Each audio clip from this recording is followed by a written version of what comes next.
Assalamualaikum warahmatullahi wabarakatuh.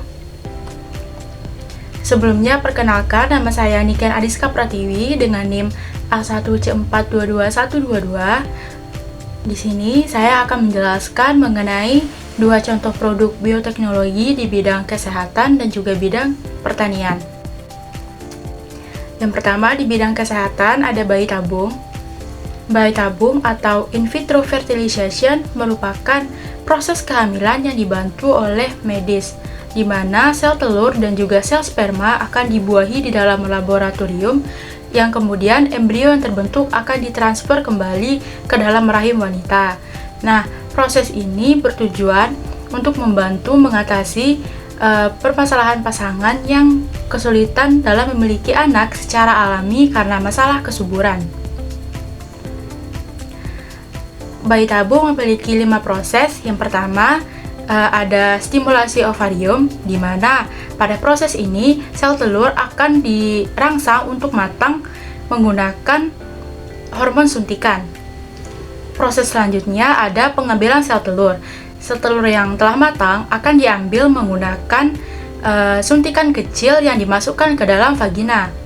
Setelahnya proses pembuahan, di mana sel telur yang sudah diambil tadi akan dicampur dengan sel sperma di dalam laboratorium untuk menciptakan embrio. Setelah embrio terbentuk, embrio akan diperiksa dan juga dipilih mana yang paling sehat.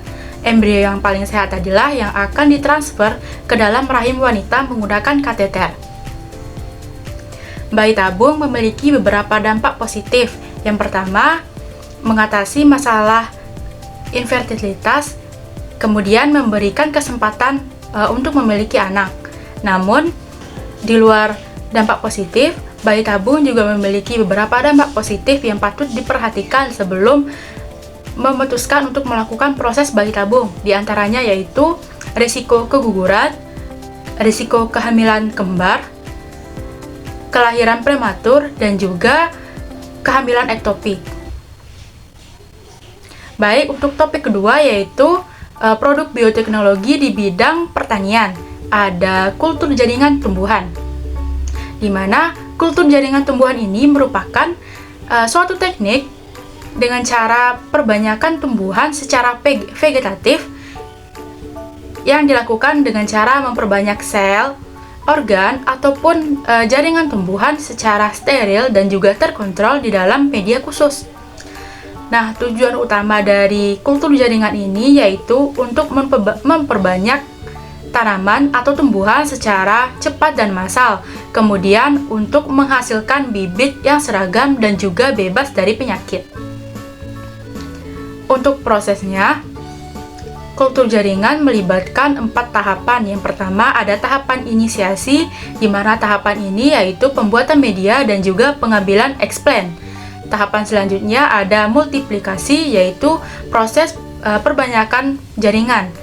Selanjutnya ada proses perakaran, dan yang terakhir ada proses aklimatisasi atau penyesuaian tumbuhan dengan lingkungan baru. Nah, kultur jaringan ini memiliki banyak sekali dampak positif, diantaranya melakukan perbanyakan tumbuhan secara cepat dan massal, kemudian membantu mengelola tumbuhan yang sudah langka. Selanjutnya, produksi bahan tanam yang berkualitas, membantu pembuatan tumbuhan transgenik, dan juga meningkatkan resistensi tumbuhan terhadap hama dan juga penyakit. Namun, ada juga beberapa dampak negatif dari kultur jaringan ini, yaitu biayanya yang tinggi, kemudian teknisnya yang sulit, mudah terkontaminasi, dan juga produk dari kultur jaringan ini memiliki akar yang lemah sehingga butuh beberapa waktu yang lama untuk beradaptasi dengan lingkungan baru. Baiklah, hanya itu yang dapat saya sampaikan. Saya Niken Adiska Pratiwi, pamit undur diri. Salah dan jangannya saya mohon maaf. Assalamualaikum warahmatullahi wabarakatuh.